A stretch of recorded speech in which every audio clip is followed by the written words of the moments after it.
Good morning, children.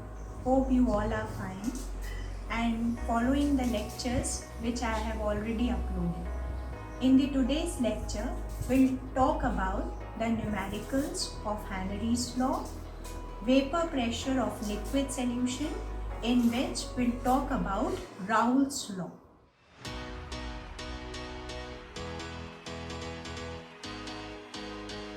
Numerical on Henry's law.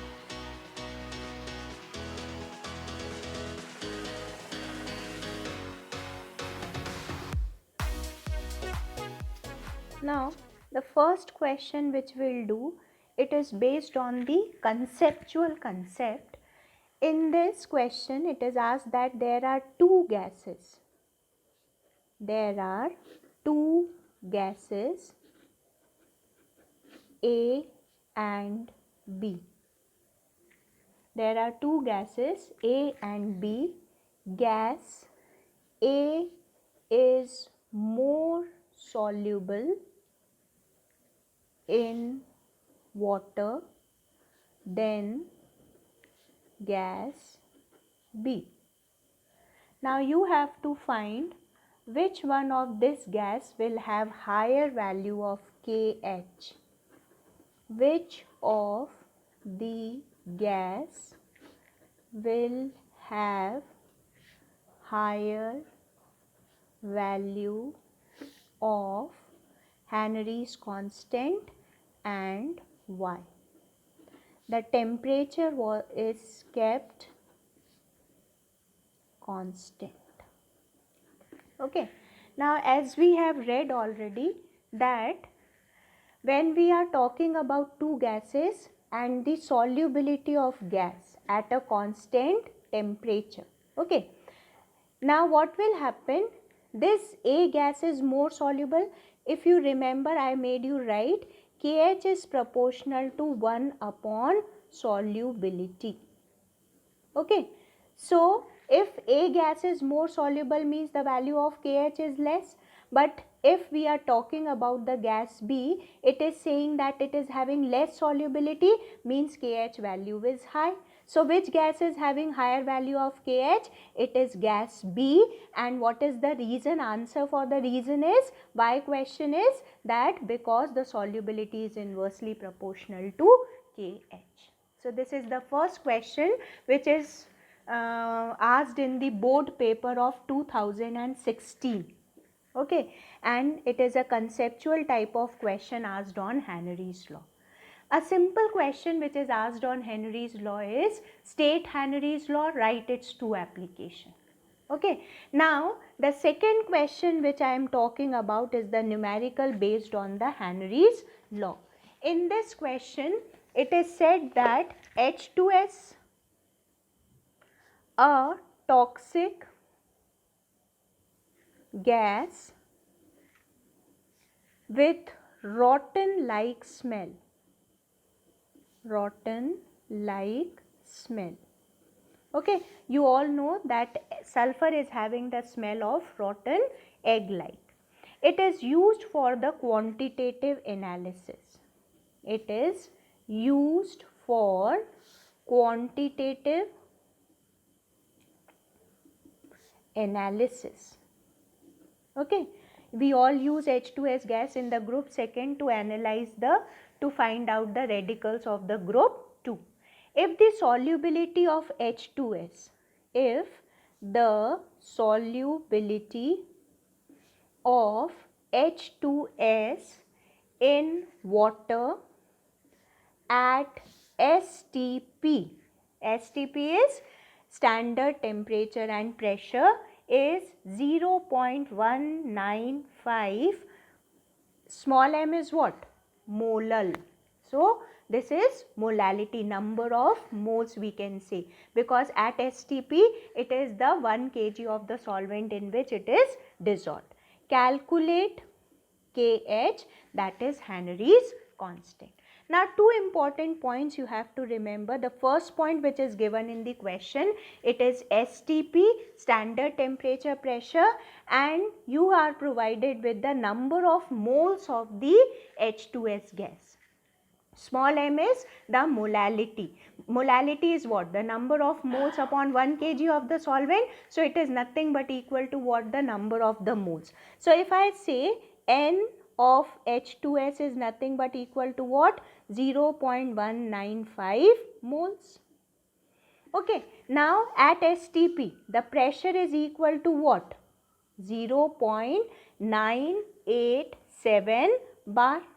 Okay, now it is in 1 kg of the solvent. 1 kg of the solvent is what? In water. Solvent is what here? It is the water. Okay, so 1 kg of water means 1000 gram, and you all know 1000 gram divided by 18, the moles are coming out to be 55.5. So in this case, if I have to find the mole fraction of H2S, what I will do is 0.195 moles of H2S upon the number of moles of H2S plus the number of moles of water.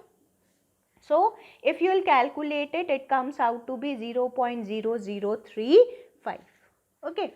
Now you have with you the number of the moles and the partial pressure of the gas at STP. Which formula you will use now?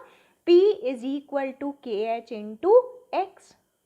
Both the values are with you. 0.987 upon this X will come here 0.0035, and this is nothing but what? KH. So KH is nothing but equal to what? 282 it will come out to be, or since the unit of pressure is bar here, so KH value is will also be equal to bar, children. Okay, because the unit of KH is bar, because the pressure unit is in bar, and I already told you whatever is the unit of pressure will be the unit of KH. Okay, hope this numerical is clear to you. You can write this numerical. Now I am talking about the next numerical. In this numerical, the solubility of pure nitrogen gas at 25 degrees Celsius and 1 atmosphere is 6.8 into 10 raised to power of minus 4 moles per liter. What is the concentration of nitrogen gas dissolved in water under atmospheric condition? The partial pressure of nitrogen gas in atmosphere is 0.78 atm. Okay. Now in this question you are given with the solubility of nitrogen gas at 25 degrees Celsius and 1 atmosphere. Okay. So this solubility, in the first case, can I say it is S1?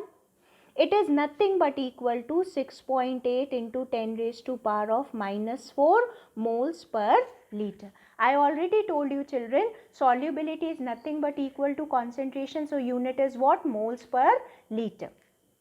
What is the concentration of nitrogen gas? Means in the second case you have to find out the S2, that is the solubility dissolved in water under the atmosphere atmospheric condition. The partial pressure of nitrogen gas, can I say in the case 2 it is P2 and it is given to you 7.78 atm. In the first case what is given? P1 is given to you what? 1 atm. Now I told you when we will solve the numericals of Henry's law, I said that we'll use two formula. The first formula, S is equal to KH into the pressure exerted on the solution, and the second formula we will use P is equal to KH into X. So here the solubility means the concentration of the nitrogen gas you have to find out. So which formula you will use, children? Will use this formula. Now in this case we are having two terms. S1 is equal to KH into P1, I'll write. This KH, since it is the same nitrogen gas, the value of KH is the same because the condition of temperature is also same. Now in the second case, S2 is equal to what? KH into P2. The value of KH is the same, means the value is cut. Now we will have the relationship between S1 and S2 with P1 and P2. So if you solve, you have to find out the solubility in the second case. This will equal to S1 into P2 upon P1.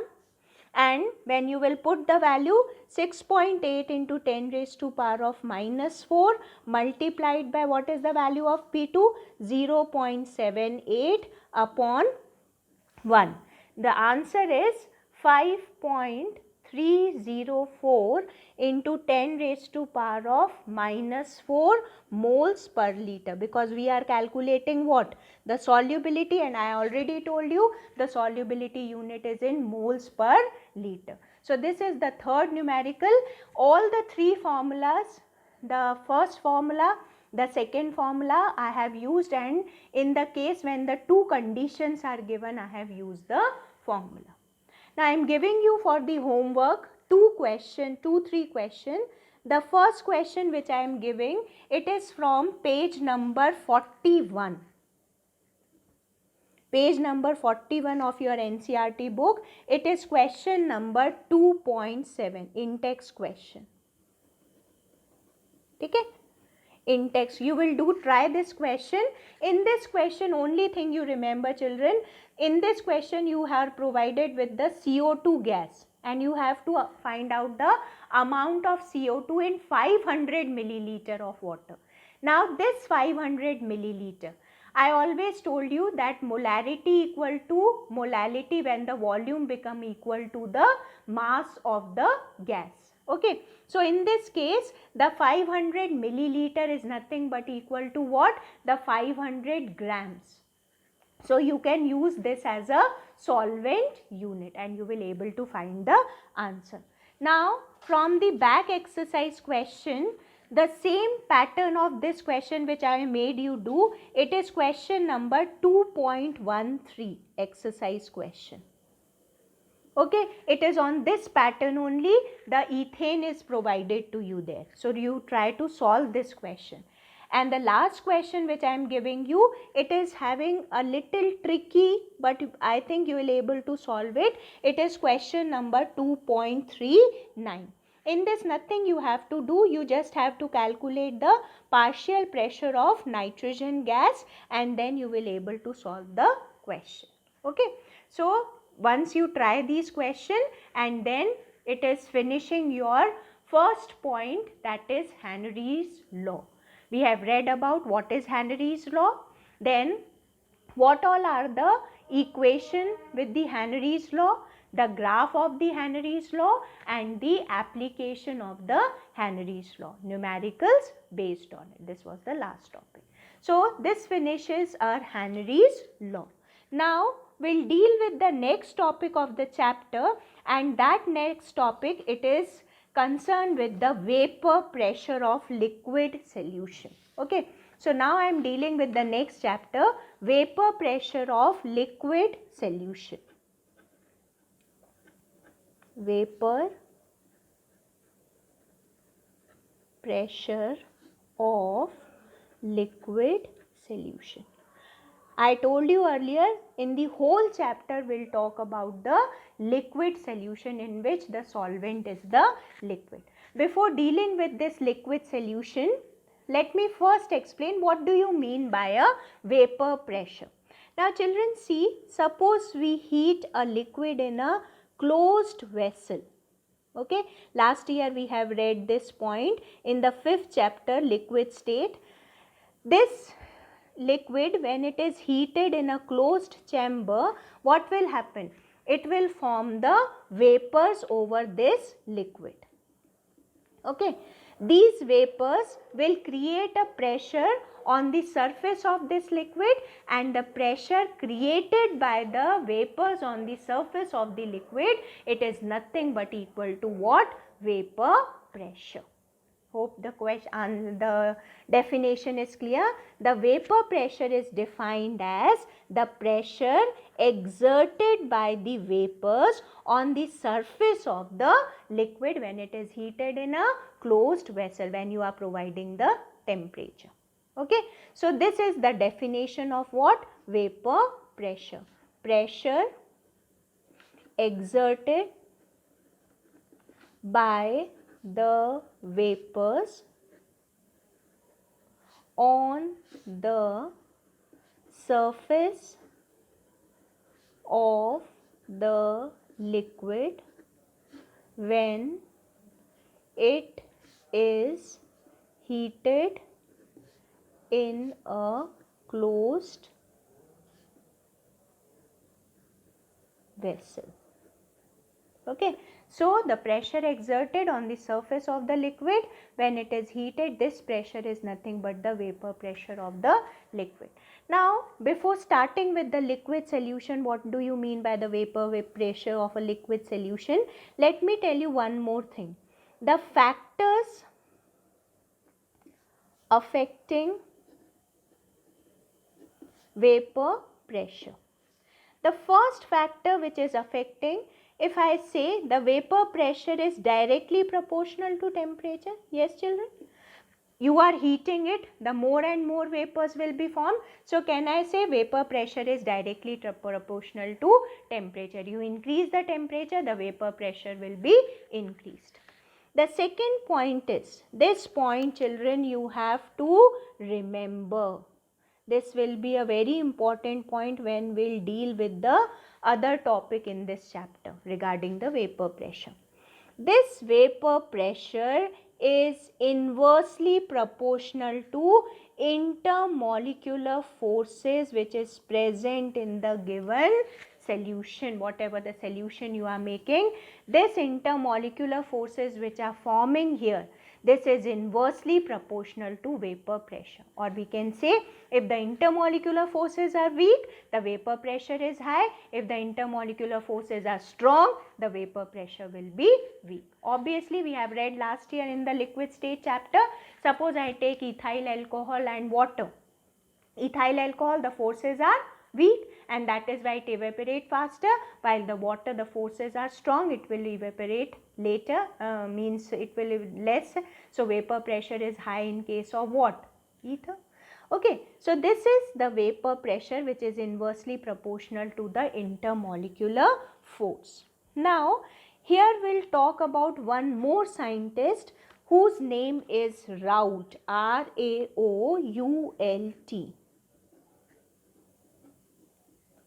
Apostrophe S, and the law given by him is known as Raoult's law. Okay, so the first point, vapor pressure of a liquid solution, what do you mean by it and what all are the factors which are affecting it? These 2 points you remember. Now when I am talking about the first case I am talking, which is liquid solution, means both the solute and the solvent both is what? Liquid. Okay, so this liquid solution we will deal with which law? Raoult's law. He made a quantitative relationship which is known as Raoult's law, and this law states that for a solution of volatile liquids, the partial pressure of each component in solution is equal to mole fraction. Again, I will repeat it once more, but before dealing with it, let me tell you, for the explanation of liquid solution, I am taking P total as the total pressure which is exerted by both the liquids in the solution. Okay, now X1, I am taking the mole fraction of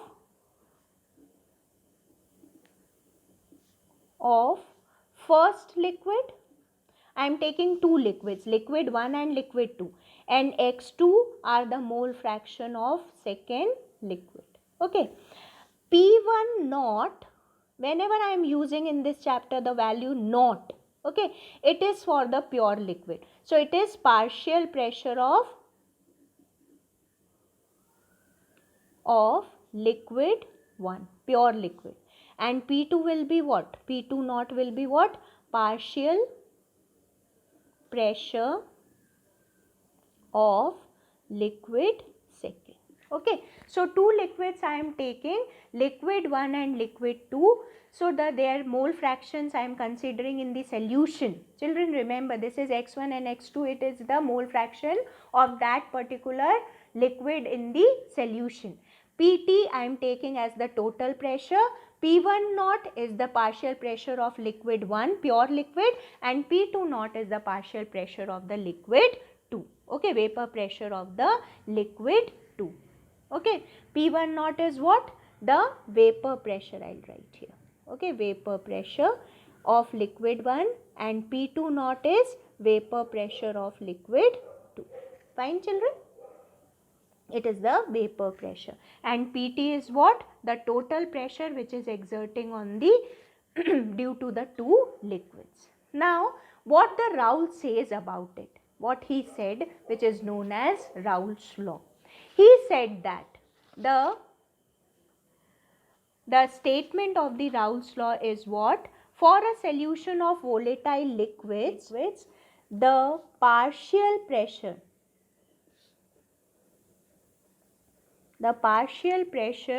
of each component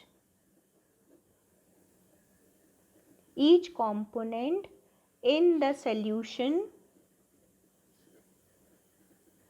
is directly proportional to its mole fraction. So what the statement is? For a solution of two volatile liquids, the partial pressure of each component in the solution is directly proportional to its mole fraction. Okay. Now, as I wrote in this, the partial pressure. Now, if I will explain you, suppose there is a liquid 1. This is liquid 1. It will create a pressure which is what? P1 naught. Okay, and there is a liquid 2 which is having a pressure P2 naught. Okay, when they are added, they will form a solution, and in this case, some amount of this and this is added. So what will happen? They will exert a pressure which is what? P1 plus P2, and it is nothing but equal to what? P total. The total pressure. We have read about Dalton that whenever the substances, the total pressure is nothing but equal to the partial pressures of liquid 1 and 2. Okay. So when I am saying this, if suppose I write for first liquid, can I write P1 is proportional to x1? Yes, because the partial pressure of each component in the solution is directly proportional to what? Its mole fraction when we are talking about the volatile liquid. Okay? So this P1 is proportional to x1, and can I write P2 is proportional to what? X2. If I remove the proportionality, I will put a constant. Now there is a difference in the constant of Henry's and Raoult's law. Here I will write P1 naught into x1, and here I will write P2 is equal to P2 naught into x2. Okay. So what he said, that he is almost the same case as in the Henry's, but Henry's is about the solubility of a gas in a given liquid, and he is talking about the liquid solution, and Dalton was talking about the gases. Okay. So all are talking about the partial pressure, but the difference is this. So the formula is the same. Partial pressure is nothing but directly proportional to mole fraction. He has changed the proportionality constant. Here it is P1 naught, and here for the second solution it is P2 naught. Now we know that according to Dalton, the total pressure PT is equal to nothing but what? P1 plus P2. This P1 plus P2. If I will put the value, can I write here P1 naught x1 plus P2 naught x2. I can write this way, and we also know one more thing. Instead of this x1, can I write P1 naught 1 minus x2 plus P2 naught x2? I can write this way also, because we know that mole fraction x1 and x2 is nothing but equal to what? 1. If we simplify it, we get a equation P1 naught plus P2 naught minus P1 naught into x2. If you simplify it, you will get this equation, which is nothing but equal to the total pressure of the solution. This formula you have to learn to calculate the total pressure on the solution when we'll solve the numericals of what? Raoult's law. So this mole fraction is in the solution. X1 and x2, we are talking about the mole fraction of the solution. Hope it's clear to you. What Raoult's is saying, he established a quantitative relation for a liquid-liquid solution, and he said that for such a solution of volatile liquids, the partial pressure of each component is proportional to its mole fraction. Liquid A is having its vapor pressure of P1 naught, and liquid 2 is having the vapor pressure, pure condition, it is P2 naught. When they are mixed, their mole fractions are here, which are exerting the pressure of P1 and P2, which is nothing but equal to the total pressure. What Raoult said, that this partial pressure is nothing but equal to mole fraction of component 1 and component 2. When we have removed the proportionality, it is nothing but equal to P1 naught x1 for the component 1 and P2 naught x2 for the component 2. And from the Dalton theory, we know the total pressure is partial pressure of all the components present. Here 2 are there, so P1 plus V2. We put the value of P1 and P2, simplified it in this manner. 1 minus x2 we have put, because we know that the mole fraction x1 and x2 is nothing but equal to 1, and we solved it in this manner. Now, when you see to this equation, the first point which you understand is the total pressure is depending on the mole fraction of component, any one component. Here I am considering x2 is more volatile, therefore it is depending on x2. Okay, if I will consider x1, so I can put here, instead of x2, I can put here 1 minus x1, and this will become equal to x1. Okay, so accordingly, which one you are considering more volatile, you can put it here. The second point which it is saying, that it varies linearly. When I will plot the graph, you will understand this partial pressure, the total pressure of the solution varies linearly with the mole fraction of the second component. Okay, so the total pressure over the solution, it is directly proportional, varies linearly with the mole fraction of any one component. Now, depending on the this vapor pressure of pure component 1, the total pressure increases or decreases with increase in the mole fraction of component 1. Okay, so these points he has given on the basis of this equation. Okay, it is depending on the mole fraction of any one component which is more volatile, then it varies linearly, and depending on the vapor pressure of pure component 1 and 2, the total vapor pressure over the solution increases or decreases with increase in the mole fraction of component 1. Now, I am plotting the graph of the Raoult's equation. Now see here, I am taking here two solutions, two solvents. Here this is liquid 1 and this is your liquid 2. Okay, now I am considering the liquid 2 as more volatile, and we are taking here the vapor pressure of them. Here I am taking the mole fraction. Okay, now when I am talking about liquid 1 on this axis, this is x1 is equal to 1, and here the component 2 is 0. If I will talk at this point, this x1 x1 will be equal to 0 and x2 will be here equal to 1, because it will create the vapor, the pressure of the pure component, which I said here P1 naught, and here it is what, P2 naught. Okay, when they are mixed together, this will form the solution, and the solution pressure lies in between these two values. Okay, now this P1 naught is the pure vapor pressure of the liquid 1, P2 naught is the pure vapor pressure of the liquid 2, and in between this it is the vapor pressure of the solution, which is what, PT. Now this P1 naught, it is having the highest value at this point, and later on when it is forming the solution, by the point it will reach here, it is almost equal to 0. Now when we talk about this P2 solution, it is having the value till here, and here it is what, 0, and this point it is what, P total. Now this is the partial pressure P1 and this is P2, and this P1 and P2 is nothing but equal to what, P total. So this is equal to P1 plus P2. So the total vapor pressure, it is equal to P1 plus P2. This is the graph for the two volatile liquids when we are talking about what, Raoult's law. Hope the graph is clear to you. Again I will repeat. At this point, the mole fraction of component X, first component is X1, which is 1, and X2 is 0. Here no component, second component is present. So this is creating a pressure, vapor pressure of pure component P1 naught.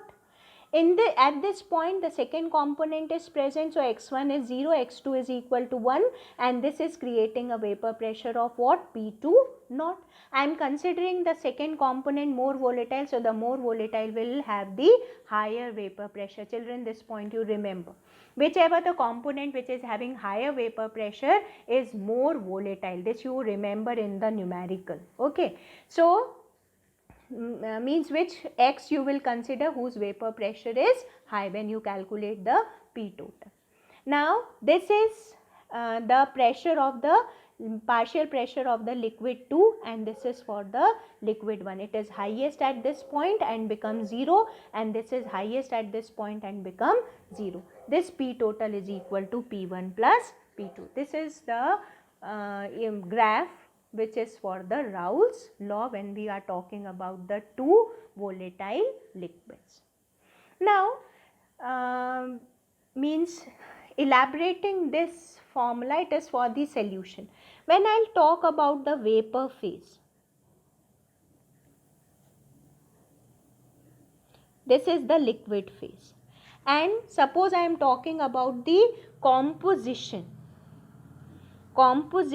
in vapor phase. Composition in vapor phase, composition means what? The mole fraction. So when I am talking about the composition in the vapor phase, then suppose I take Y1 and Y2 are the mole fractions in vapor phase. Okay, sometimes in the question you also have to calculate the mole fraction or the composition in the vapor phase. So here I am considering Y1 and Y2 as the mole fractions in the vapor phase. Now following the Raoult's law equation, the partial pressure P1 is nothing but equal to Y1 into P total. For the second component, P2 is equal to Y2 into P total. Okay, so this formula also you remember, the partial pressure of the first component and the second component is nothing but equal to the mole fraction of component 1 and 2 in the vapor phase multiplied by P total.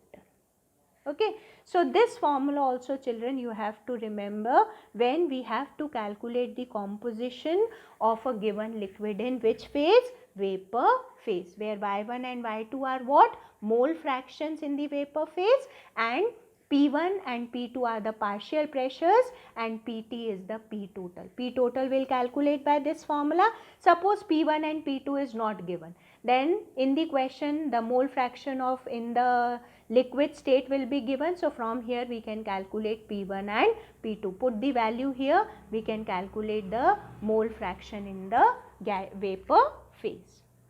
So this is all about the Raoult's law.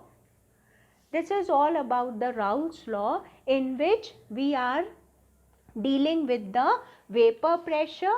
Then we have talked about the factors affecting the vapor pressure, and then how the Raoult's law explained about the vapor pressure in the liquid solution by the graph also, and with the help of the this equation also. Hope today's lecture is clear to you. Now in the next lecture we'll do the numerical based on these two formulas, and then we'll talk about the vapor pressure of a liquid solution in which a non-volatile solute is dissolved. The previous videos which I have already uploaded, kindly see to that videos also, and you can give your comments on the comment section, and any feedback then please do tell me so that I can improve on it. Thank you.